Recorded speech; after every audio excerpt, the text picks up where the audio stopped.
Voilà, donc on va prendre le premier sujet de notre nouvelle paracha de cette semaine.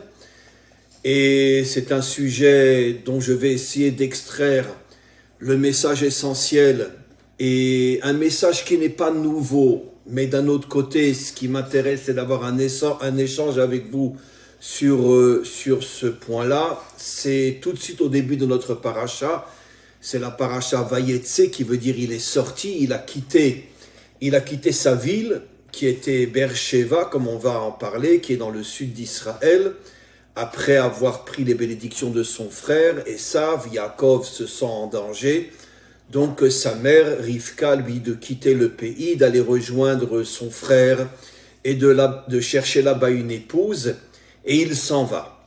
Et en chemin, il s'endort à un endroit qui s'avère être l'endroit où sera construit un jour le troisième temple, où ont déjà été construits les deux premiers, donc ce qu'on appelle le Harabayit, la montagne de la maison en français, mais Baït qui signifie en vérité du temple.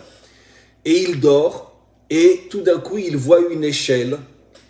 Et cette échelle, la Torah insiste pour nous dire qu'elle est solidement implantée dans le sol et son sommet atteint le ciel. Et il voit des anges sur cette échelle qui montent et qui descendent. Et après, il se réveille et Hachem s'adresse à lui et il lui fait comprendre que grâce à ce rêve qu'il a vu, il aura la force d'être un poretz ou paratzta, qui veut dire en français, tu arriveras à défoncer toutes les limites. Et donc, Hachem lui dit, ne t'inquiète pas, je serai avec toi, bien que tu quittes un endroit dans lequel tu étais en danger pour aller vers un endroit où tu seras peut-être encore plus en danger, l'endroit où habite Lavan. Ne t'inquiète pas, je serai avec toi jusqu'à ce que je te ramène sur ta terre. Bon, il y a d'autres nuances encore, d'autres versets, mais j'ai simplement ramené l'essentiel. Il y a un point donc que je voudrais voir avec vous qui n'est pas un point nouveau, mais que l'on va essayer d'approfondir un petit peu. Cette histoire de l'échelle qui est enracinée dans le sol et qui monte jusqu'au ciel. Alors d'abord, la première explication que vous savez, Yaakov incarne justement des trois pères, celui qui arrive à réunir les contraires, celui qui arrive justement à créer l'unité entre des dimensions, entre des notions qui sont à l'extrême opposé, comme le ciel et la terre. Quand je parle du ciel et de la terre, bien évidemment, je ne parle pas de l'aspect physique des choses, mais ce à quoi le ciel et la terre font allusion. Le ciel, dans toute la Torah, fait allusion à la dimension spirituelle, la terre fait allusion à la dimension matérielle, et donc Yaakov rêve d'une échelle qui est à la fois en bas et qui est à la fois en haut, parce que justement, il a la vision de ce qui est censé être sa véritable dimension, celui qui arrive justement à réunir le bas et le haut, la dimension spirituelle et la dimension matérielle. C'est ce qu'on appelle en hébreu l'attribut. Comme on sait, il y a 10 attributs divins qu'on appelle en hébreu les sphirotes. Et l'attribut divin qui correspond à Yaakov est celui qu'on appelle Tiferet, dont j'ai déjà très souvent parlé. Qu'est-ce que c'est Tiferet? C'est l'union entre les contraires, c'est-à-dire en vérité la qualité qui est la plus difficile au monde à atteindre. Entre parenthèses, ah oui, mais vous n'êtes pas tous sur mon groupe, sur mes groupes WhatsApp, parce que ce soir j'ai un cours avec Marseille en Zoom, où je vais justement parler plus profondément de cette notion, de cette union des contraires, et je vais parler aussi de la chrétienté, de l'islam, de la démocratie, de beaucoup de choses, du peuple juif et de la Torah galoutique aussi, telle qu'on l'a encore malheureusement jusqu'à aujourd'hui. Mais j'ai envoyé le lien du Zoom de ce soir en WhatsApp à déjà pas mal de monde, et peut-être que vous pouvez vous l'envoyer entre vous pour ceux qui ne sont pas inscrits sur mon WhatsApp. D'ailleurs, je vous le redis, tous ceux qui veulent être inscrits sur mon WhatsApp, mon numéro de téléphone, bon, selon le pays où vous êtes, il faut faire l'indicatif, mais mon numéro de téléphone en hébreu, c'est le 053 708 53 53, je répète, 053 708 53 53. En faisant l'indicatif, il faut enlever le 0 qui est avant le 53, je crois. Bon, ça, vous verrez. En tout cas, ça, c'est mon numéro en Israël. Voyez avec l'indicatif comment la va. Vous m'envoyez un WhatsApp. Je vous mets sur ma liste WhatsApp aussi. J'ai déjà plusieurs milliers de gens qui sont sur mes listes WhatsApp. Donc, je continue. Donc, ça, c'est une notion donc, que l'on connaît, l'attribut de Tiferet, qui est en vérité la qualité la plus difficile au monde à obtenir, c'est-à-dire n'être pas enfermé, n'être pas coincé dans un tempérament particulier. Je suis spirituel, je suis matérialiste, je suis un homme bon, je suis un homme rigoureux. Non.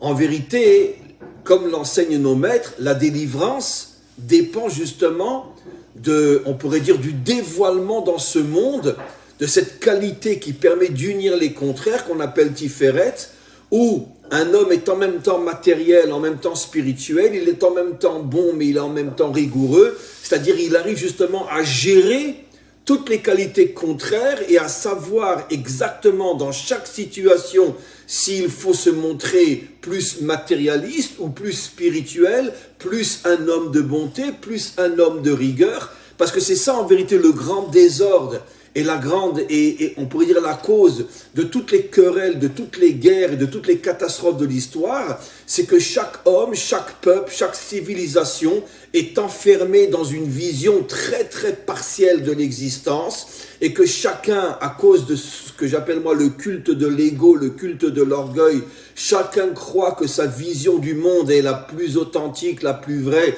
et veut forcer tout le monde à penser comme lui. Les gens de gauche veulent que tout le monde soit de gauche, les gens de droite veulent que tout le monde soit de droite, etc., que ce soit dans le domaine politique, philosophique, religieux.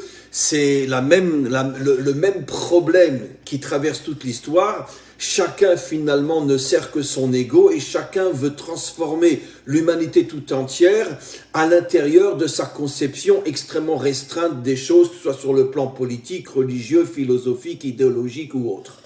Et donc, qu'est-ce que c'est Yaakov ? Yaakov incarne la lumière de la délivrance finale, où enfin cette qualité va se dévoiler dans le monde et tout le monde va l'accepter. Tout le monde va comprendre que chaque homme, chaque peuple, chaque civilisation ne représente qu'une infime parcelle d'un grand tout et que tous les autres peuples et toutes les autres philosophies et toutes les autres religions sont le complément de ce qu'il manque à chacun d'entre nous. Quand je parle de religion, bien sûr, je parle de toutes les religions telles qu'elles seront affinées, on pourrait dire nettoyées au moment de la délivrance, car, comme je ne cesse de l'expliquer, dans toutes les religions, il y a énormément de mensonges, énormément de choses fausses et dangereuses que la délivrance va enlever de toutes les religions, mais malgré tout, il restera quelque chose d'affiné, de propre, de pur, qui permettra justement à avoir différentes visions de Dieu qui se compléteront et que personne ne pourra dire ma vision, ma compréhension est meilleure que la tienne. Au contraire, comme je l'explique souvent, comme un puzzle où chaque morceau rajouté va permettre de faire apparaître la grande image. Alors ça c'est l'explication première, mais je voudrais maintenant rentrer un peu plus profondément. En vérité, Yaakov, qui n'était pas encore marié à ce moment-là, a eu, grâce à cette échelle, une vision de tout ce qu'allait être sa vie, mais pas seulement sur le plan théorique tel que je viens de l'expliquer, mais même sur le plan pratique. Parce que cette échelle, mes amis, représente en vérité ses deux épouses, Léa et Rachel. Parce que comme, encore une fois, le verset l'explique, les pieds bien enracinés dans le sol et la terre et la tête de l'échelle qui atteint le ciel, en vérité, la terre et le ciel font allusion aux deux épouses de Yaakov qui sont Léa et Rachel. Léa, d'après notre tradition, et je l'ai souvent expliqué, incarne la dimension spirituelle, donc le ciel, alors que Rachel incarne la dimension matérielle, la terre. C'est la raison pour laquelle Yaakov, non seulement a épousé deux femmes, bon, je ne parle pas des servantes, c'est pas le sujet aujourd'hui, mais fondamentalement, il a épousé deux femmes qui sont au départ, dans leur tempérament, à l'extrême opposé l'une de l'autre, puisque Léa incarne la dimension céleste et Rachel incarne la dimension terrestre. C'est ça, la notion de l'échelle telle que je vais expliquer tout de suite. Et donc, Hachem lui envoie, grâce à ce rêve, une allusion à ce que vont être ces deux femmes. Pourquoi il a besoin d'une femme céleste et d'une femme terrestre? Parce qu'encore une fois, tout le travail de Yaakov est de devenir l'homme qui arrive justement à unir la dimension spirituelle et la dimension matérielle. Maintenant, pourquoi ce rêve qui fait allusion à ces deux épouses est sous la forme d'une échelle? Parce qu'une échelle, c'est ce qui nous permet justement de monter, mais aussi de redescendre. Et c'est ça ce que dit le verset. Les anges montaient et redescendaient. Parce que le but d'un homme, c'est pas seulement de monter vers le ciel. De la même manière que le but d'un homme, c'est pas seulement de descendre vers la terre. Le but d'un homme, c'est de savoir à quel moment il faut monter, c'est-à-dire à quel moment je dois m'adresser à Hachem, et à quel moment il faut descendre, à quel moment je dois m'investir, je dois agir, et ne pas compter sur Dieu qu'il fasse le travail à ma place.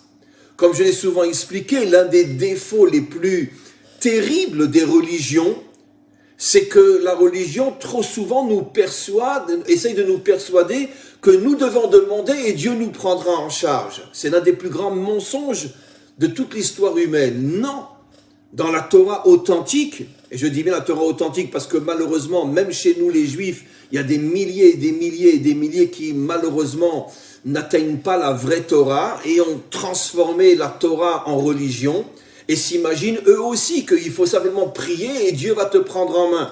Sauve-moi, aide-moi, tu es mon libérateur, tu es mon sauveur, tu es mon Père, tu es mon Dieu. Non, c'est faux. Nos maîtres affirment que le maître du monde ne prendra jamais, jamais, jamais, jamais l'homme et le monde totalement en main. Nous sommes des associés. J'ai ma part de travail, ma part de responsabilité, nous dit le maître du monde, mais toi aussi, l'homme, tu as ta part de travail et ta part de responsabilité, et n'attends pas de moi que je te prenne en charge. C'est hors de question. Et le maître du monde, je vais le dire un peu en plaisantant, est prêt à attendre des millénaires jusqu'à ce que l'homme se prenne en charge. Mais il ne le fera pas pour lui. Donc, c'est ça l'histoire de l'échelle. Il y a des moments où il faut savoir qu'on a besoin d'Hachem, mais des moments où il faut savoir qu'on doit se prendre en main. C'est ça l'image des anges qui montent et qui descendent. Et comme on le voit dans le verset, cette montée et cette descente étaient permanentes. Comme il est dit au présent, les anges montent et les anges descendent. Ça veut dire qu'il y a un mouvement constant du bas vers le haut et du haut vers le bas. Et pourquoi, encore une fois, une échelle? Parce que justement, l'échelle nous permet de monter, mais nous permet aussi de redescendre. Et pourquoi cette échelle fait allusion aux deux épouses de Yaakov? Là aussi, une explication fabuleuse. La seule et unique possibilité pour un homme de se construire, c'est grâce à la réussite de son couple. Rien. Supposons qu'un homme qui n'est pas marié, ou bien qui est marié mais qui ne s'entend pas avec son épouse, et le contraire est vrai aussi. Quand je parle de l'homme, en vérité, je parle de l'homme tel que la Torah le décrit, c'est-à-dire l'homme, il est composé de la dimension masculine et féminine. Parce que bon, dès que je traduis en français, quand je dis homme, vous pensez à un homme dans le sens physique du terme. Mais en hébreu, sachez que le mot Adam signifie Zachar venekeva, c'est-à-dire la dimension masculine et féminine. C'est-à-dire que même la femme est appelée Adam dans la Torah. Adam contient les deux dimensions. Bon, moi, en tant qu'homme, je parle du côté homme, mais tout ce que je dis est vrai du côté femme aussi. C'est-à-dire que quoi? Comment se fait-il que ces deux dimensions célestes et matérielles sont représentées par une échelle et que cette échelle fait allusion à l'épouse pour bien faire comprendre à un homme, et pareil à une femme, que supposons un homme qui étudierait la Torah toute la vie, toute sa vie, mais ne serait pas marié et n'a pas construit son couple, ben, rien, absolument rien. Il ne va pas avancer d'1 millimètre. Peut-être que sa tête va se remplir, on va l'appeler Monsieur Google.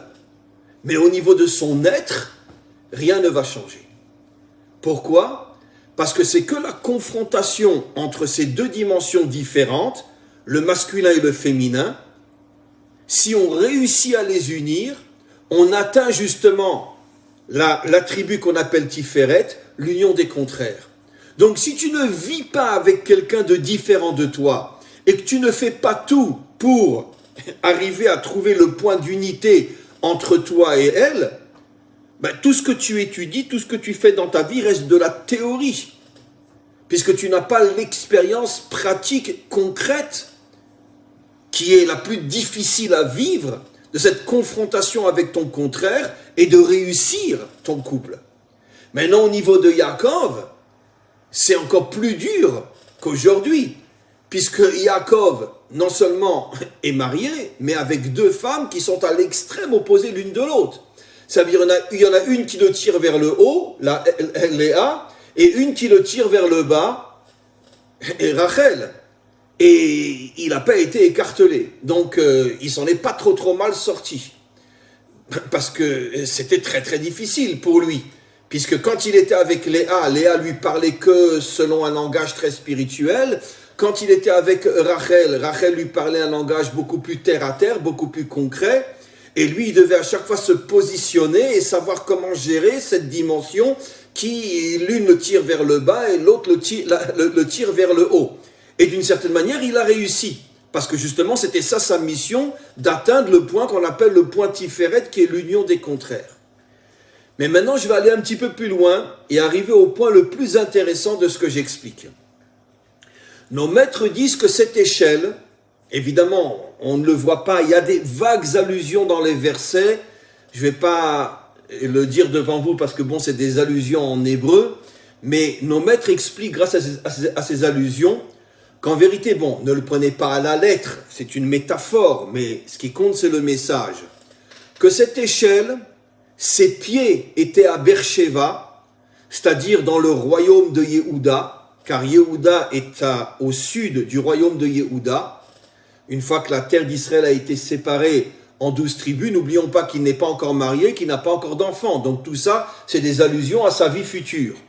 Donc les pieds, la Torah nous dit, ils sont enracinés dans le sol. Mais nos maîtres expliquent, Rashi sur place explique qu'en vérité, ils sont enracinés dans quelle partie de la terre d'Israël? Dans le territoire de Yehuda à Beersheba. Le ciel, la tête qui atteint le ciel, touche la partie qui appartient à Yosef, et Jérusalem qui est au milieu, là où lui dormait et là où il a vu le rêve, et il dort à l'endroit qui est celui où sera construit les 3 temples, cet endroit-là se trouve dans le territoire de Benyamin. Ça veut dire en vérité à la frontière entre les territoires de Yehuda et Benyamin.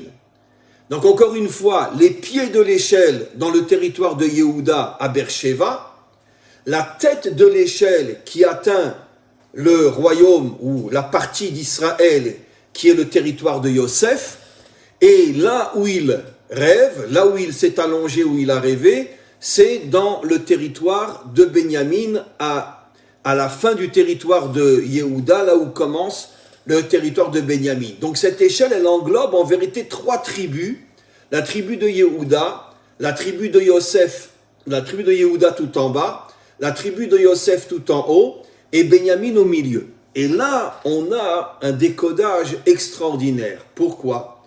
Parce que comme on le sait, Yehuda représente les pieds de l'échelle, parce que Yehuda c'est la royauté. La royauté, ça veut dire la direction d'une nation.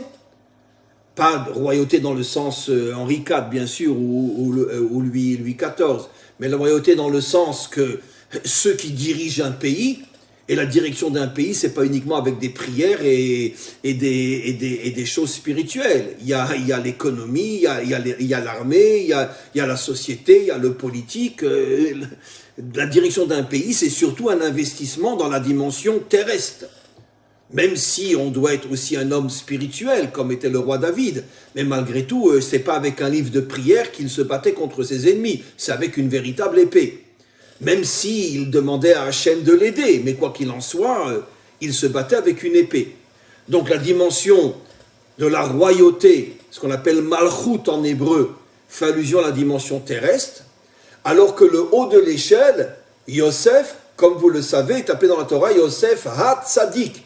Yosef le juste, Yosef qui représente plus la dimension spirituelle, puisque le tzaddik, qui veut dire le juste en français, fait allusion à celui qui est complètement connecté à Dieu. C'est pour ça que vous verrez dans quelques semaines, quand on arrivera à l'histoire de Yosef, à plusieurs reprises il est dit « Ve'Hashem imo, ve'Hashem imo, ve'Hashem imo » Dieu était avec lui, Dieu était avec lui, Dieu était avec lui. Pourquoi Dieu était avec lui et pas avec vous et pas avec moi? Et parce que lui faisait tout pour être avec Dieu, évidemment. C'est le juste retour des choses. Donc comme lui vouait toute sa vie à Dieu, ben Dieu était avec lui. Ça c'est ce qu'on appelle le juste, c'est-à-dire celui qui incarne la dimension spirituelle. Donc ça correspond exactement à l'échelle. Les pieds en bas, le territoire de Yehuda, la royauté.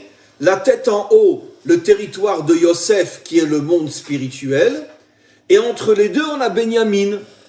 Benyamin, ça on en reparlera bientôt aussi, est le seul des 12 tribus d'Israël qui est né en Israël. Car comme on le sait, les 11 tribus d'Israël sont nées en dehors de la terre d'Israël. J'avais déjà expliqué pourquoi, et un jour on en reparlera, mais pas aujourd'hui, je ne peux pas tout expliquer.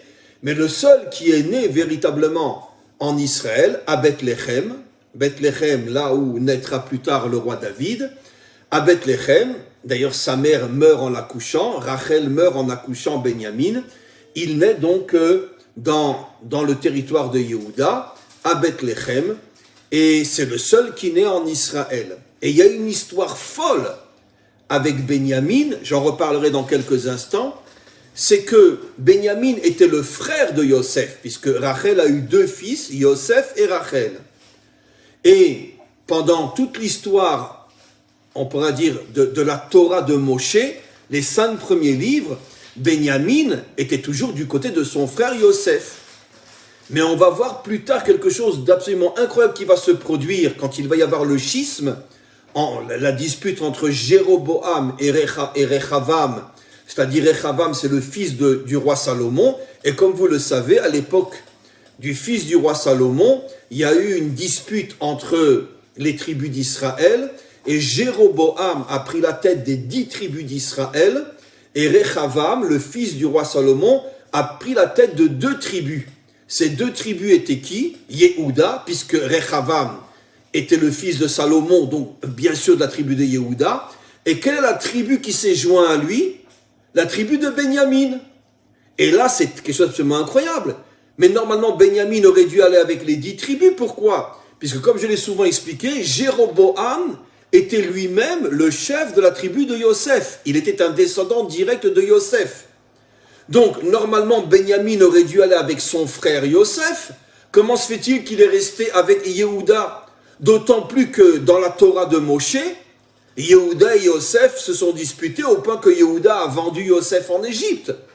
Donc comment se fait-il que Benyamin, qui sait que il y a quelques siècles, Yehuda a vendu son frère Yosef en Égypte, comment se fait-il que maintenant il reste avec Yehuda? Alors je vais donner juste une toute première explication et après je vais approfondir, parce que Benyamin justement incarne d'une certaine manière, on pourrait dire, le point de l'unité, et il refuse de s'enfermer dans une catégorie.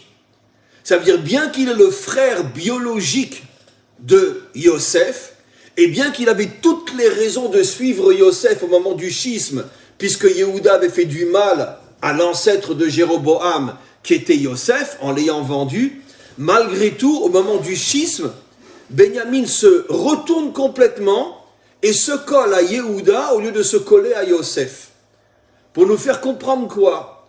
Pour nous faire comprendre là aussi que, on pourrait dire que l'identité humaine authentique est d'être capable de sortir de ses limites. Et c'est la raison pour laquelle tout de suite après la vision de l'échelle, qu'est-ce que je vous ai dit tout à l'heure? Dieu dit à Yaakov, Ufaratsta, tu feras tomber toutes les limites. Ça veut dire, si tu es capable d'associer le ciel et la terre, si tu es capable de trouver l'unité entre des dimensions et des tempéraments et des caractères différents qui sont à l'extrême opposé, ça va te donner des forces telles que tu pourras faire tomber toutes les limites de ce monde. Rien ne pourra t'arrêter. Tu vas être un véritable guerrier qui fait tomber tout. Tout dans le sens de tout ce qui veut t'empêcher de progresser et de continuer, bien évidemment. Parce que l'union des contraires fait naître dans l'homme des forces inimaginables qui font que justement, il arrive après à défoncer tous les obstacles. Mais tant qu'un homme est coincé dans son caractère, dans son tempérament, et qu'il refuse d'en sortir, à ce moment-là, ça va rester un homme faible toute sa vie. Dès qu'il aura une véritable épreuve devant lui, il n'arrivera pas à la surmonter. Pourquoi ? Parce que quand tu arrives à unir les contraires, tu arrives à faire naître en toi une force surnaturelle qui te permet d'être plus fort que tous les obstacles de ce monde. Mais quand tu restes coincé à l'intérieur de ton tempérament et que toute ta vie tu ne rends un culte qu'à ton propre tempérament, qu'à ton propre caractère, tant que la route est ouverte, tu avances. Mais dès que tu auras un obstacle, qu'est-ce que tu feras ? Tu baisseras la tête et tu rebrousseras chemin. Ce qui est malheureusement la grande majorité des hommes et des femmes dans ce monde. Chacun est enfermé dans son système et dès qu'il y a une épreuve, il renonce, il n'a pas la force de défoncer les obstacles.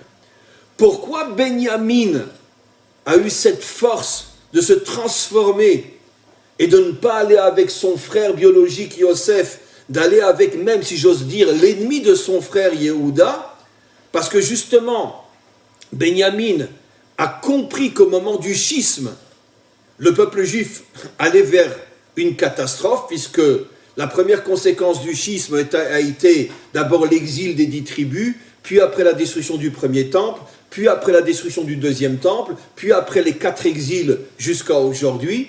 Et donc il a compris qu'en désunissant le peuple juif, tout Israël se mettait en danger terrible, et donc il fallait qu'il y ait une sorte d'étincelle surnaturelle qui puisse accompagner le peuple juif durant toute l'histoire au point qu'il ne disparaisse pas. Et c'est pour ça qu'il a fait ce changement incroyable qui lui demandait, on pourrait dire, une force incroyable d'oser abandonner son frère et d'aller avec l'ennemi de son frère. Pourquoi il a fait ça? Pas parce qu'il aimait Yehuda plus que Yosef, et parce que justement il voulait sortir de ses limites de manière à insérer à l'intérieur du peuple juif une force surnaturelle qui ferait qu'on arriverait à traverser l'histoire jusqu'à aujourd'hui.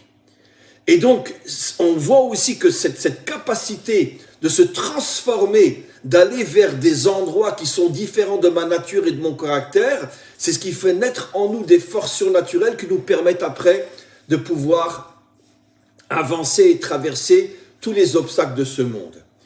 Je voudrais juste terminer, avant de vous poser une question ou deux, faire remarquer quelque chose d'absolument incroyable.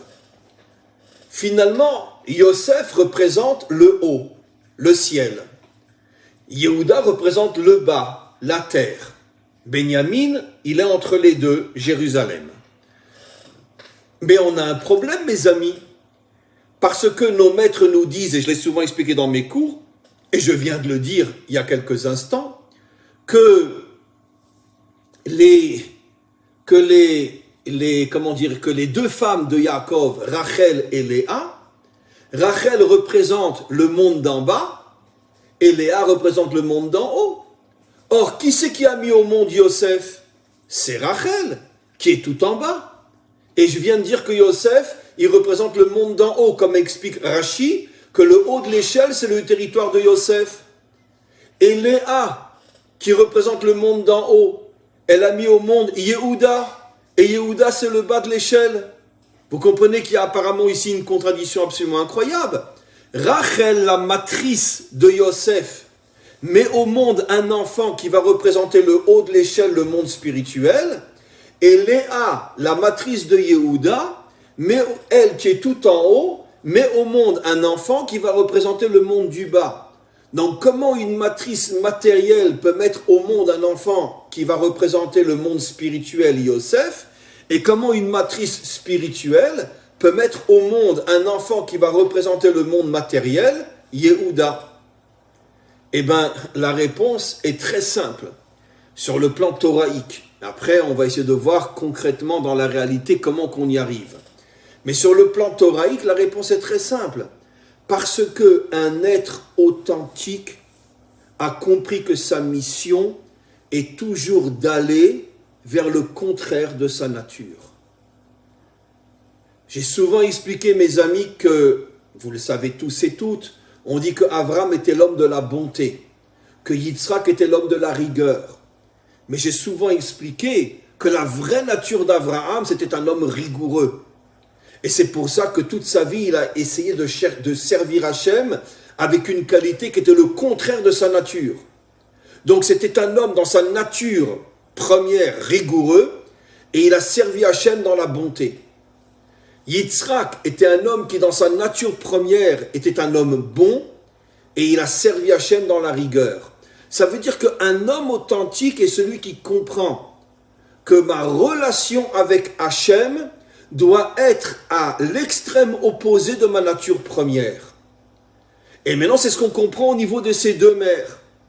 Rachel, qui avait une nature plus matérialiste, plus terre à terre, elle a compris qu'elle devait mettre au monde un enfant qui était à l'extrême opposé de sa nature première. Et elle a mis un enfant du nom de Yosef qui, lui, incarne l'extrême opposé de sa mère. La mère, c'est les pieds de l'échelle et lui, c'est le haut de l'échelle. Léa, qui était une femme très spirituelle, a compris que sa véritable mission était d'enfanter un enfant qui représenterait l'extrême opposé de ce qu'elle était. Elle était tout en haut, elle a mis un enfant qui va être tout en bas. Entre parenthèses, on a aussi ici une notion extraordinaire dans ce qu'on appelle l'éducation des enfants. Vous savez tous et toutes que malheureusement, la plupart des parents font toujours l'erreur fatale de vouloir projeter sur leurs enfants ce qu'ils sont eux-mêmes. D'accord ? Mon fils, moi je suis de droite, je veux que tu sois de droite. Mon fils, je suis de gauche, je veux que tu sois de gauche. Mon fils, je suis ultra-orthodoxe, je veux que tu sois ultra-orthodoxe, etc., etc. Mon fils, je suis un laïc, je veux que tu sois laïque. Bon, on sait que les choses ne fonctionnent pas forcément comme ça, mais généralement, les parents font toujours l'erreur de vouloir finalement se calquer sur leurs enfants. Alors que la Torah nous dit tout le contraire. Léa n'a pas voulu un enfant qui lui ressemblait. Elle a dit, moi je veux un enfant qui soit le contraire de moi. Moi je suis tout en haut, je veux un enfant qui soit tout en bas. Et Rachel a fait la même chose de l'autre côté. Et qu'est-ce qu'on comprend à notre niveau dans la vie de tous les jours? C'est que finalement on n'est pas sur terre pour se faire plaisir, pour se contempler le nombril, et pour finalement se satisfaire toute notre vie en jouant du violon sur notre nature. Non, on est sur terre pour aller à l'inverse de notre nature. Faire des choses qu'on n'a pas envie de faire. Aller vers des endroits où on n'a pas envie d'aller. Voilà. Et d'une certaine manière, mes amis, ça va être ça la délivrance finale. Parce que comment, je m'excuse, je ne parle pas de vous, mais comment les 70 nations vont accepter d'être les amis des Youpins? C'est pas possible. Comment? Pas les Juifs quand même. Tout, mais pas eux. Et comment les Juifs vont accepter d'être l'ami des 70 nations après Auschwitz, Treblinka, l'Inquisition, les pogroms, les massacres pendant 2000 ans et plus encore? Comment qu'on va faire? Vous imaginez un Juif serrer la main d'un Allemand? Et bon, aujourd'hui, c'est 72 ans après, d'accord, mais après la Shoah, c'était impensable. Donc, chacun, il a, les 70 peuples vont dire, bon, pas tous, parce qu'il y a aussi les musulmans, les Chinois, etc., mais en tout cas, parlons du monde occidental chrétien. Vous avez tué Jésus, on ne va pas devenir vos amis. Et les Juifs vont dire, vous nous avez mis à Auschwitz, on ne va pas devenir vos amis. Il va falloir un travail inimaginable pour que chacun comprenne que sa vision de l'autre est complètement fausse. Complètement fausse. Pourquoi? Parce que c'est vrai globalement qu'il y a des défauts partout. Mais c'est aussi vrai globalement qu'il y a des gens extraordinaires partout. Et que malheureusement, la nature humaine, quand elle n'est pas travaillée, elle nous fait voir que les défauts de l'autre, que le mal qui est chez l'autre. Et on ne cherche pas le bien. Mais quand on trouve le bien, on s'aperçoit que finalement, comme je l'ai souvent expliqué, et pas plus tard que la semaine dernière, si je ne me trompe pas, combien d'enfants de nazis ont fait une teshuva incroyable et sont aujourd'hui en Israël et ont des petits-enfants qui sont des juifs extraordinaires. Des enfants de grands nazis, quand ils ont entendu en grandissant ce que leurs parents avaient fait. Ils ont tout quitté, ils sont venus vivre en Israël, des centaines. pas des milliers, mais en tout cas des centaines. Et donc, ça veut dire que finalement, tu ne peux pas avoir une vision que négative. Parce que derrière le mal qui se trouve d'un côté comme de l'autre, se cache aussi une très très grande lumière. Et ça va être ça la délivrance. C'est qu'on va faire tomber tous les murs de mal et d'obscurité qui voilent le bien qu'il y a dans chaque homme et dans chaque peuple. On fera tomber ces murs-là et à ce moment-là, on pourra véritablement s'unir et former une humanité sur laquelle il est dit en ce jour, Dieu sera un et son nom sera un. Voilà mes amis, je vais poser maintenant la première question et la question est la suivante. Concrètement, parce que bon, ça, comme je dis souvent, c'est un cours de Torah, très bien, allez, bravo, mais qu'est-ce qu'on fait concrètement? Dans la vie de tous les jours, parce que c'est ça la chose la plus difficile, parler c'est facile, mais dans la vie de tous les jours, qu'est-ce que je dois faire, si vous avez une idée, pour essayer justement de sortir de ma nature, bien que, en vérité, cette question, elle est un petit peu difficile par rapport à vous, puisque il y a parmi vous pas mal de non-juifs aussi, qui est en train d'écouter un juif, qui enseigne la Torah. C'est quand même assez révolutionnaire, ça, vous vous rendez compte? Il a la barbe, il a la kippa, etc. Et vous êtes en train de l'écouter. Et vous imaginez, il y a 30 ans, un truc pareil? Mais c'était impossible, impensable. Donc on voit qu'il y a une évolution dans le monde malgré tout extraordinaire. On le voit. Que malgré tout, on pourrait dire les fausses barrières qui nous séparaient les uns des autres sont en train de tomber. Et que finalement, de plus en plus de juifs et de non-juifs se rendent compte que finalement, la différence entre nous tous repose sur un cheveu finalement. Ce qui compte, c'est l'humain, l'être humain véritable. Et on se rend compte qu'il y a des gens extraordinaires partout. Mais, quoi qu'il en soit, je reviens sur ma question. Dans la vie de tous les jours, concrètement, je pense que plus ou moins à nos âges, on sait tous plus ou moins le tempérament qu'on a, le caractère qu'on a. Qu'est-ce que je devrais faire tous les jours pour essayer de me construire? Et la seule construction possible, comme je l'ai expliqué, c'est d'aller à l'encontre de ma véritable nature. Alors si je suis de droite, je vais avoir un copain de gauche. Si je suis de gauche, je vais avoir un copain de droite. Je ne sais pas, je pose la question. Si je suis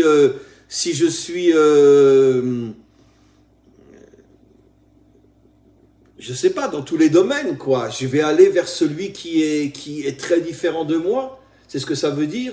Et c'est comme ça que je vais me construire. Ça commence déjà avec l'épouse, déjà. Vous savez, j'ai souvent raconté cette histoire, maintenant un peu moins ces dernières années, parce que bon, la nouvelle génération a beaucoup changé, mais pendant pratiquement 30 ans, je m'occupais énormément de couples. Et alors souvent ça arrivait, je l'ai raconté 1000 fois, mais c'est pas grave. J'avais un jeune couple qui venait me demander ma bénédiction, mon avis, mes conseils pour savoir s'ils doivent se marier ou non. Et puis toujours ils préparaient avant de venir chez moi ce qu'ils allaient dire, pour donner l'impression qu'ils sont le plus unis possible. Alors il venait chez moi, et il commençait, le bonhomme, il dit moi j'adore les films d'aventure. Alors elle a dit, oh c'est incroyable, moi aussi j'adore les films d'aventure, d'accord. Et puis après elle disait, moi j'aime bien faire du sport. Et lui dit, oh c'est incroyable, on n'en a jamais parlé toi et moi aussi j'adore faire du sport. Et puis bref, chaque fois qu'un disait quelque chose, l'autre disait exactement la même chose. Après il me dit, bon alors Rav, qu'est-ce que vous pensez, on se marie ou pas? Alors je leur disais, surtout, ne vous mariez pas. Je plaisantais, bien sûr. Mais pourquoi? Parce que vous vous ressemblez trop, donc vous n'êtes pas fait pour vous marier. Si vous êtes les mêmes, on ne se marie pas avec son miroir. On se marie avec quelqu'un qui n'a rien en commun avec moi. Pour justement qu'on puisse se construire. Parce que pour que ça puisse marcher, si on n'a rien en commun, on va devoir se dépasser. Et pourquoi aujourd'hui le monde occidental fait tout pour détruire le couple et la famille? J'en ai déjà parlé des milliers de fois. Et parce que le monde veut, parce que bon, toute la puissance cachée, etc., fait tout pour détruire l'être humain véritable. Et ça commence en s'attaquant au couple, en s'attaquant à la famille. Mais je pense qu'effectivement, si on est quelqu'un de droite, pourquoi pas avoir un très bon ami, même s'il est de gauche? Et si on est juif, pourquoi pas ne pas avoir un très bon ami non juif? Et si on est chrétien, pourquoi ne pas avoir un très bon ami juif? Et parce que ça va être très dur. Ça va être très dur. Mais c'est comme ça que petit à petit, on va commencer à s'affiner, on va commencer à se transformer, on va commencer à se réparer. Qu'est-ce que vous dites à cette question? Est-ce que quelqu'un se lance? Après, on lira, il y a quelques questions sur le côté que je vais lire. Alors, qui c'est qui parle là? Marc. Oui. Ouais. Alors c'est vrai que sur le papier, c'est très intéressant de pouvoir rencontrer des gens qui pensent de manière différente que soi. Mais dès que les sujets deviennent épineux, ça devient comment dire, assez compliqué. Concrètement, par exemple, aujourd'hui, il y a cette crise américaine au niveau des élections. Et on a remarqué qu'en France, on n'arrive pas à parler les uns avec les autres, c'est-à-dire les trumpistes avec les bidenistes, les démocrates avec les soi-disant républicains, parce que voilà, il y a toujours un moment où on arrive à avoir un point de friction qui risque d'être assez, voilà, qui peut poser des problèmes et puis qui risque de ruiner les relations. Et moi-même, j'ai eu souvent des relations avec des gens qui ne pensaient pas comme moi pendant longtemps. Et puis, j'en pouvais plus finalement, surtout que l'histoire d'Israël, je ne supportais plus qu'on me dise les Palestiniens ci, les Palestiniens, etc. Ce qui fait que je me suis coupé de beaucoup de relations parce qu'il y a des sujets que j'avais plus envie d'aborder. Voilà, ça me prenait trop d'énergie. Et puis, j'étais pas, voilà, je suis pas sûr voilà, j'avais plus envie. Donc, avoir des relations avec des gens qui sont en opposition de soi, c'est peut-être bien sur le papier, mais je crois qu'il y a des points de non-retour. Il y a des moments où on ne peut pas aller au-delà. Voilà, Bon, Marc, ce que vous dites est 1 milliard de fois juste et je vais essayer à mon niveau de répondre. D'abord, je vous pose une question. Ne répondez pas tout de suite, mais est-ce que vous imaginez, en étant un petit peu plus réaliste que dans tous les rêves messianiques qu'on nous vend déjà depuis des millénaires, est-ce que concrètement, vous imaginez que quand le Mashiach va venir, toute l'humanité sera uniforme? Non, bien sûr que non. Bien sûr que non. Évidemment que non. Ça veut dire qu'il y aura des spiritualités différentes, même s'il n'y aura plus d'idolâtrie dans le monde, mais malgré tout, c'est évident que la mentalité asiatique ne sera jamais la mentalité américaine et ne sera jamais la mentalité juive non plus. Il y aura des approches différentes de Dieu. Il y aura des ressentis différents. Et c'est évident que les musulmans ne comprendront jamais Dieu tel que les chrétiens le comprennent aujourd'hui ou tel que les juifs le comprennent aujourd'hui. Même si le Mashiach va affiner les choses, même s'il va nettoyer tout le négatif qu'il y a dans toutes les religions, y compris dans le judaïsme. Je ne dis pas la Torah, je dis le judaïsme, vous comprenez la nuance. Évidemment que malgré tout, les juifs resteront juifs, les occidentaux resteront avec une approche globalement chrétienne, même s'il y aura beaucoup de nuances et on pourrait dire de nettoyage à l'intérieur de toutes les croyances. Pareil pour l'islam, j'imagine qu'il n'y aura plus le djihad, mais ils ont un tempérament qui fait que automatiquement leur vision correspond à leur tempérament. Pareil pour l'occidental, démocrate, libéral, etc. Donc, il n'y aura pas d'uniformité. Et pourtant, la Torah nous promet que le monde sera un. En ce jour, Dieu sera un et son monde sera un. Donc, ça veut dire quoi? Alors Marc, je vais vous répondre très sincèrement. J'ai souvent donné cet exemple, je m'excuse de le redonner, mais un exemple parmi des... Il s'avère que moi, ici en Israël, bon, je ne dirais pas le mot ami, parce que ce n'est pas quelqu'un que je vois tous les jours, mais j'ai quelqu'un pour lequel j'ai un respect énorme, c'est un musulman. Et c'est vice-versa, il a un respect pour moi énorme. Et on se voit de temps en temps, on se serre dans les bras, etc. Et c'est un vrai musulman. Il parle couramment l'hébreu, comme beaucoup de musulmans ici, etc. Et on a déjà eu certains échanges où, tout de suite, au bout de quelques minutes, on sent que non, on n'a pas la même tête. Mais par contre, ce sur quoi lui et moi on a fait l'effort, c'est de considérer l'idéologie, ou même la religion, comme accessoire par rapport à l'humain. Le grand problème qu'on a, Marc, dans le monde d'aujourd'hui, c'est le culte de l'idée, le culte de la pensée, le culte de la religion. Ça veut dire, dis-moi ce que tu crois et je te dirai qui tu es. C'est l'un des plus grands mensonges de l'histoire humaine. Non, tu n'es pas forcément ce que tu crois. Non, tu crois. Mais moi, ce qui m'intéresse avant tout, c'est l'être humain. L'être humain. Est-ce que tu es un homme droit? Est-ce que tu es un homme juste? Est-ce que tu es un homme qui a des valeurs? Sur le plan humain, le grand problème de ce monde galoutique, du monde de l'exil jusqu'à la délivrance finale, c'est que l'idéologie est devenue d'une certaine manière le drapeau de l'homme. Non, je suis désolé de dire, je suis juif, mais dans ma profession, excusez-moi le mot, je ne l'aime pas, j'ai eu l'occasion de rencontrer des centaines de non-juifs, dont certains, et même beaucoup, j'ai trouvé qu'ils étaient des exemples que je n'avais pas trouvés à l'intérieur de mon peuple. Et pourtant, des fois, même des catholiques. Mais parce que si je m'étais braqué sur le fait qu'ils pensent que Jésus c'est le Fils de Dieu, je leur aurais tourné le dos. Mais je n'ai pas fait cette erreur. Je n'ai pas fait cette erreur. J'ai cherché l'être humain. J'ai cherché ce qui est de vrai, la réalité. Je m'en fous de tes idées. Je veux voir l'être humain. Et quand j'ai vu l'être humain, je me suis rendu compte que, waouh, ça m'est arrivé très souvent, d'accord? Et jusqu'à aujourd'hui, bien qu'il y a 1000 nuances à ce que je vais dire, j'ai eu beaucoup d'élèves ces dernières années qui étaient de grands francs-maçons. Quand ils ont découvert mes cours sur YouTube, ils ont abandonné la franc-maçonnerie et ils se sont rapprochés de la Torah, juifs ou même non-juifs. Mais au départ, c'était des grands francs-maçons.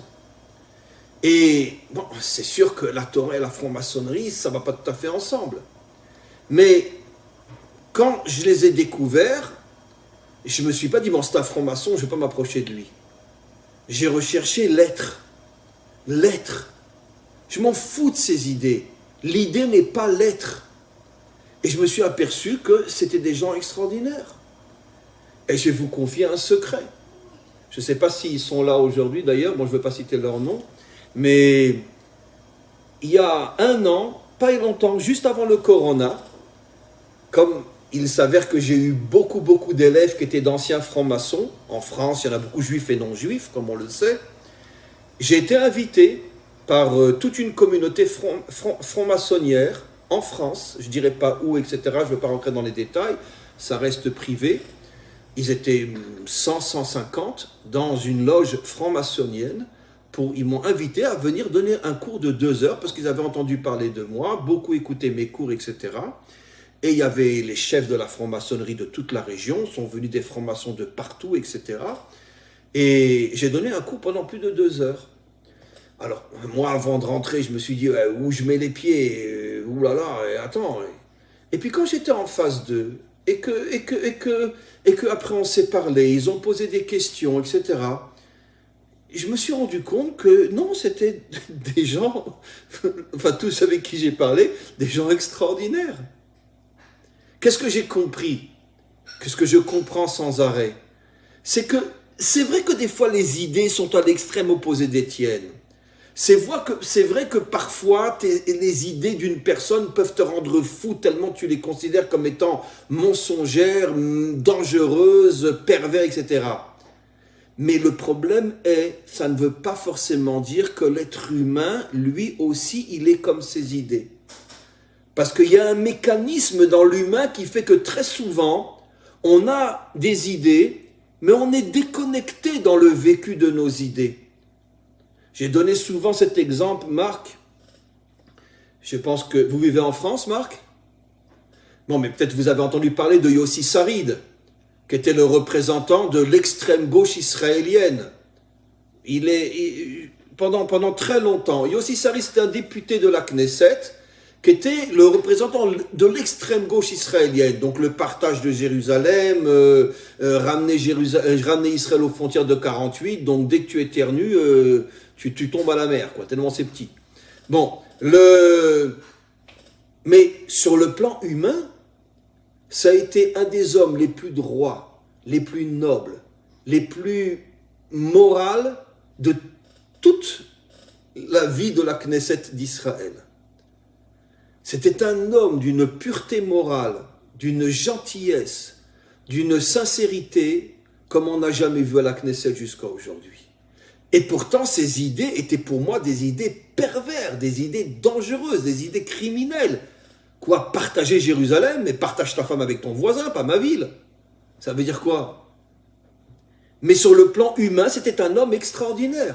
L'un des députés à la Knesset les plus propres qu'on a jamais eu, parce qu'avoir un homme propre dans le monde politique, c'est pratiquement introuvable. Mais lui, c'était vraiment un homme bien. Et il y a eu une histoire fabuleuse qu'un jour, il y a eu un jeune Lubavitch. Comme vous le savez, les Lubavitch s'installent dans des endroits où les Juifs sont loin de la Torah pour les ramener à la Torah. Et il s'est installé dans le nord, ça remonte à de nombreuses années. Il s'est installé dans le nord et il a voulu construire un centre d'études et de prières pour les gens complètement assimilés de la région, mais il n'avait pas un sou. Et il a eu une idée folle. Il a envoyé une lettre aux 120 députés de la Knesset pour leur expliquer le travail qu'il faisait et leur demander de l'aider, chacun, un petit don pour construire l'endroit qui permettrait à des Juifs de se rapprocher de la Torah. Il n'a reçu aucune réponse. D'une seule et unique personne, Yossi Sarid, le chef de Meretz, de l'extrême gauche israélienne, qui lui a envoyé une grosse somme d'argent et qui lui a dit « Si tu arrives à inaugurer ton centre de Torah, je viendrai, je veux être là à ce moment-là. » Yossi Sarid, qui ne respecte pas Shabbat, qui ne mange pas kasher, je ne sais même pas s'il jeûnait à Kippour, d'accord, parce que c'est de l'extrême gauche, donc complètement libéral, assimilé. Il est venu pour l'inauguration de ce centre d'études, ce qu'on appelle en hébreu un Bet Rabad, vous connaissez le nom, un Bet Rabad, une maison Lubavitch. Il est venu, Yossi Sarid, et il a dansé, quand ils ont fait rentrer la Torah, il a dansé, il avait une kippa sur la tête, etc., alors qu'il ne mange pas kasher. Bon, en Israël, c'est difficile de ne pas manger kasher, parce que tout est kasher, mais disons, s'il sortait en dehors d'Israël, c'est sûr que je ne pense pas qu'il mangeait kasher.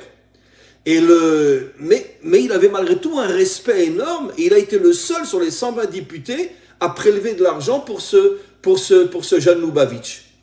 Donc, c'était quelqu'un qui avait... Alors c'est ça ce que je suis en train d'expliquer. Heureusement que j'ai cet exemple-là.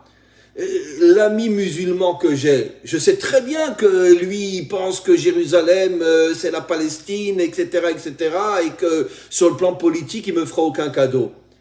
Mais quand on se voit, on se serre dans les bras, parce que c'est un homme, sur le plan humain, extraordinaire, qui est d'une droitesse, d'une juste... J'ai jamais vu ça. J'ai jamais vu ça. Et donc, c'est ça ce que je dis, ce qu'il faut faire. Le Mashiach, qu'est-ce qu'il va faire? Il ne va pas enlever les religions et les idéologies.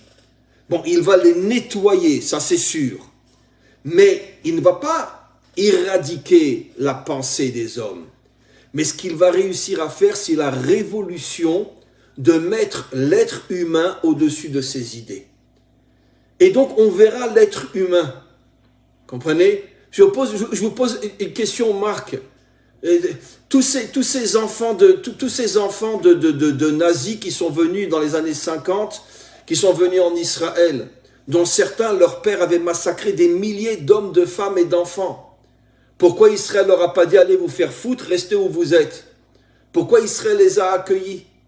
Parce qu'ils ont vu dans les personnages une sincérité, une volonté de demander pardon et de représenter le bon côté de l'Allemagne qui a eu honte de ce que leurs parents ont fait. Mais on aurait pu dire, mais attends, mais tu es le fils de quelqu'un qui a massacré 50 000 hommes, femmes et enfants. Je ne vais pas te laisser vivre dans mon pays, en plus te convertir. Non, parce qu'Israël a su mettre le doigt sur l'humain. Pas sur ses origines ou pas sur son idéologie.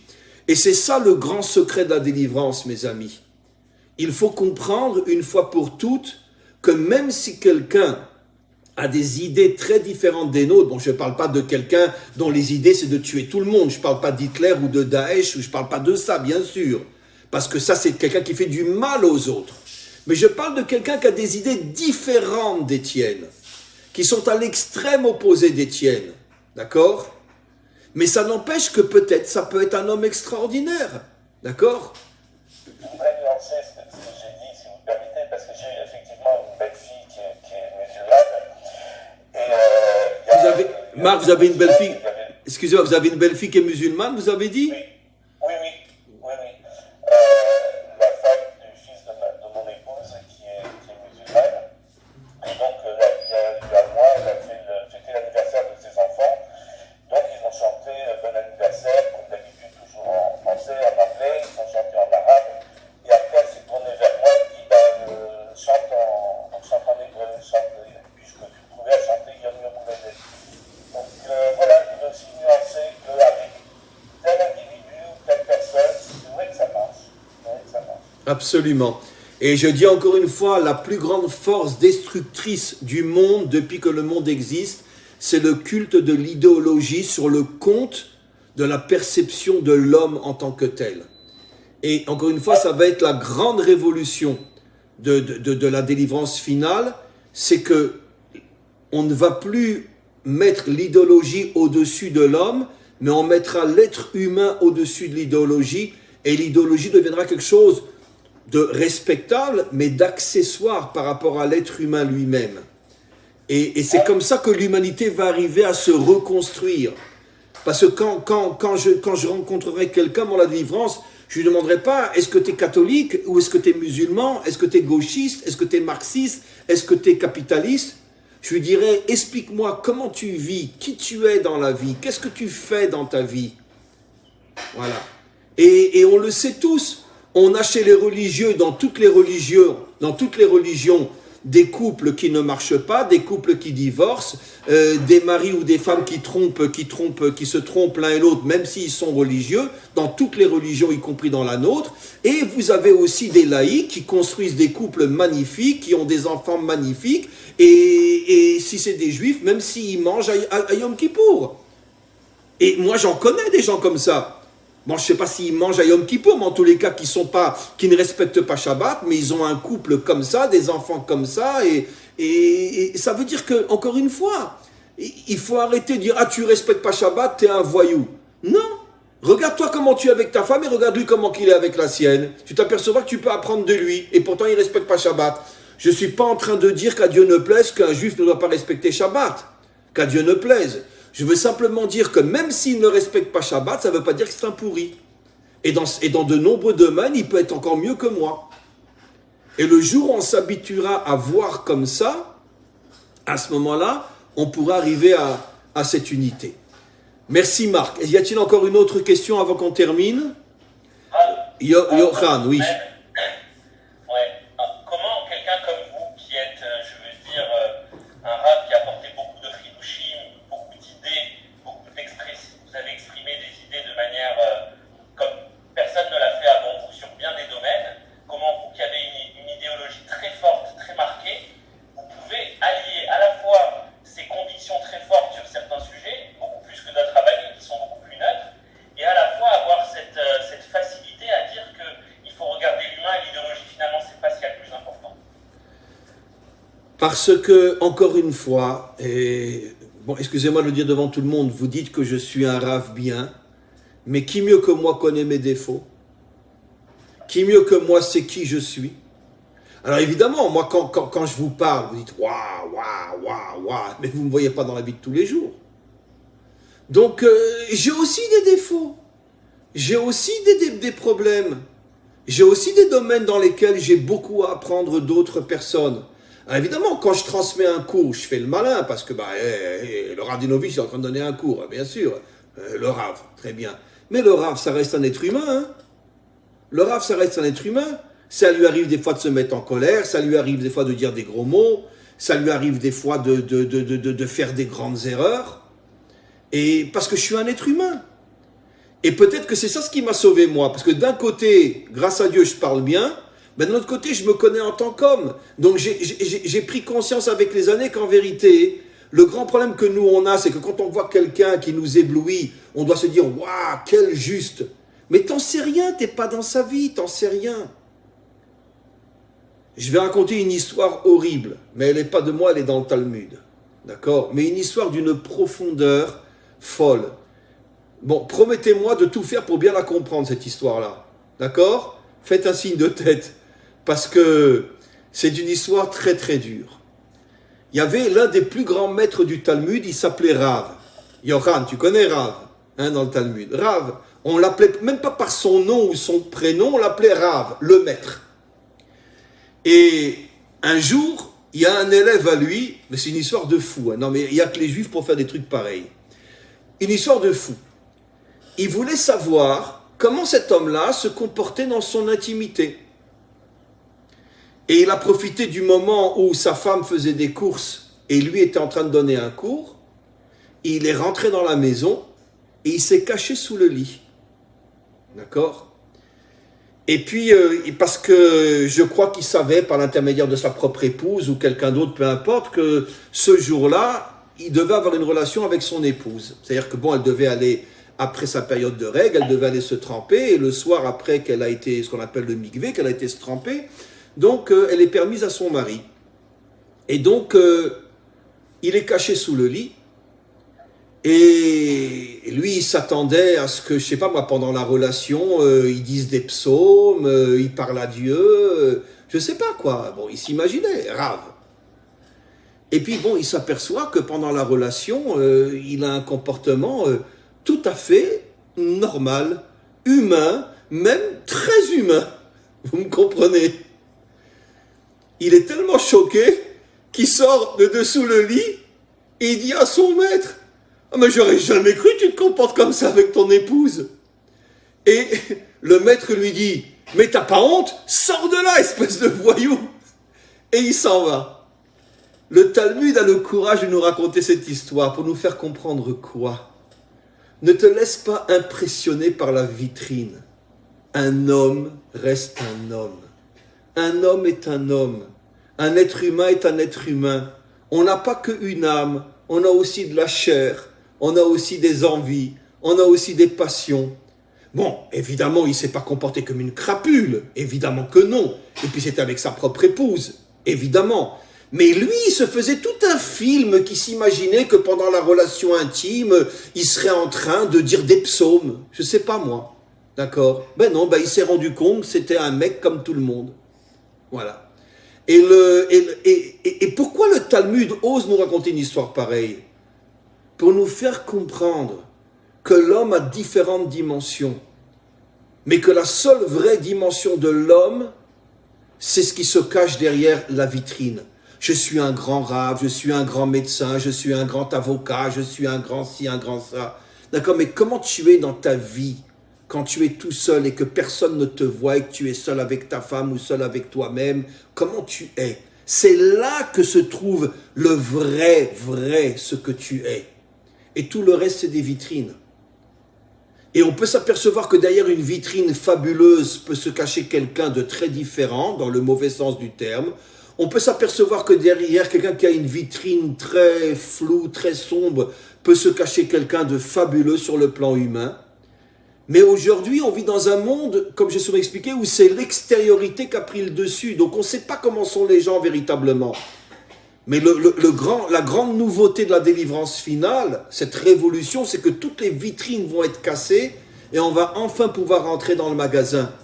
Et là, on sera stupéfait de se rendre compte qu'il y a des gens extraordinaires partout, il y a des gens problématiques partout, et que ce n'est pas la vitrine qui définit qui tu es véritablement. Et donc encore une fois,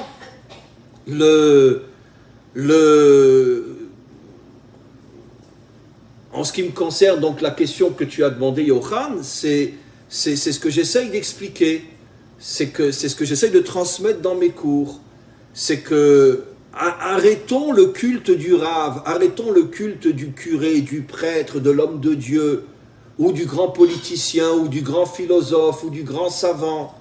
Très bien, dans ce domaine-là, il est fort. Mais qui dit qu'il est fort dans tous les domaines? Qui dit qu'il est grand dans tous les domaines? Tu vis avec lui, tu es son épouse, tu es ses enfants. Tu sais comment il vit dans son monde privé? Tu n'en sais rien. Et peut-être que si tu le savais, tu serais terriblement déçu. Je terminerai juste avec votre permission, avec une histoire extraordinaire. C'est un rave qui enseignait à ses élèves, oui, qu'il faut toujours éviter de se disputer avec sa femme. Même si elle t'insulte, tout ça, etc., ne réponds pas. Parce que la paix dans le couple, c'est le plus important de tout. Et souvent, il revenait sur cette notion-là. Un jour, un de ses élèves l'a accompagné chez lui, et puis, au fur et à mesure qu'il se rapproche de la maison, il voit la femme se tenir devant la porte comme ça. L'élève est en train de se dire, non, mais pourquoi? Mais moi, je pensais que sa femme, c'était un ange, tel qu'il nous parle du couple. Et puis, il se rapproche de la maison, et puis, elle lui dit, espèce d'abruti, t'as encore oublié de faire les courses que je t'avais demandé ce matin d'aller faire. D'accord? Parce qu'elle lui avait donné un petit papier que quand il revient de la yeshiva, du centre d'études, qu'il fasse des courses. Et elle commence à l'insulter. Et lui répond, mais vache ta mère, espèce d'idiote, donc tu crois que je vais me laisser impressionner par une bonne femme comme toi? Non mais comment t'oses me parler? Et l'élève, il est là, il comprend rien. Il est en train d'insulter sa femme et la femme, il n'arrête pas de dire dans ses cours qu'il faut se comporter de la meilleure possible avec son épouse. Et puis ils n'arrêtent pas de s'engueuler, de ci, de ça, il ne comprend pas ce qui se passe. Bon, après la femme, elle se met à pleurer parce que c'est lui qui a eu le dernier mot. Vache ta mère, laisse-moi tranquille. Elle rentre dans sa chambre, elle va pleurer. Et lui, il rentre dans son bureau, tout calme. Et l'élève, il dit, Rav, je peux vous poser une question, s'il vous plaît? Alors il dit, oui, qu'est-ce qu'il y a? Il dit, mais Rav, ça fait des années que vous nous enseignez qu'il ne faut pas répondre à sa femme. Il faut laisser faire. Alors le Rav, il lui répond d'une manière extraordinaire, il lui dit, mais regardez la réponse fabuleuse, il lui dit, sache, moi je connais la nature de ma femme, si je lui réponds pas, d'accord, et que je fais comme si elle ne m'intéresse pas, ça va la faire souffrir encore plus que si je lui réponds. Au moins quand je lui réponds, je lui donne du crédit. Ah, tu m'as dit que j'étais un sale mec, t'es une sale bonne femme, d'accord. Donc en lui répondant, d'une certaine manière, je lui montre que je suis sensible. Mais si je lui réponds pas et que je l'entends même pas, ben, elle va devenir folle. Elle va dire mais comment c'est possible? Rien. Et donc pourquoi je lui réponds? Pour lui faire moins de mal que si je garde le silence. Alors maintenant regardez, ici c'est dans le sens contraire. Si quelqu'un voit cette histoire, qu'un barbu, machin, une grosse qui passe sur la tête, il dit à sa femme, va te faire foutre, retourne chez ta mère. Il va dire quoi? C'est ça un rabbin? Mais quand il connaît la véritable explication, que c'est pour justement lui donner du crédit et ne pas penser qu'il la néglige et qu'il n'écoute même pas ce qu'elle dit, il va comprendre qu'en vérité, waouh, quel homme celui-là.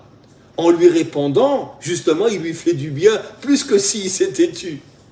Bon, évidemment, chacun doit savoir quel genre de personne il a en face de lui pour savoir s'il répond ou pas. Mais cette histoire extraordinaire, qu'est-ce qu'elle nous montre? Qu'en vérité, on ne connaîtra jamais une personne tant qu'on n'est pas rentré dans la profondeur de son être. Et tout ce qu'on voit des gens, c'est uniquement de la vitrine, dans le bien comme dans le mal. L'être véritable peut être exactement le contraire de ce que l'on croit. Voilà mes amis, je vais m'interrompre parce que j'ai encore 2 autres cours. J'en ai déjà fait un ce matin, vous maintenant. J'ai un cours avec Madagascar cet après-midi à 3h. Et j'ai un cours ce soir avec Marseille à 9h30 heure israélienne. Et 8h30 heure française. Donc il faut que je me repose un petit peu. Merci pour votre participation, pour vos questions, pour votre écoute.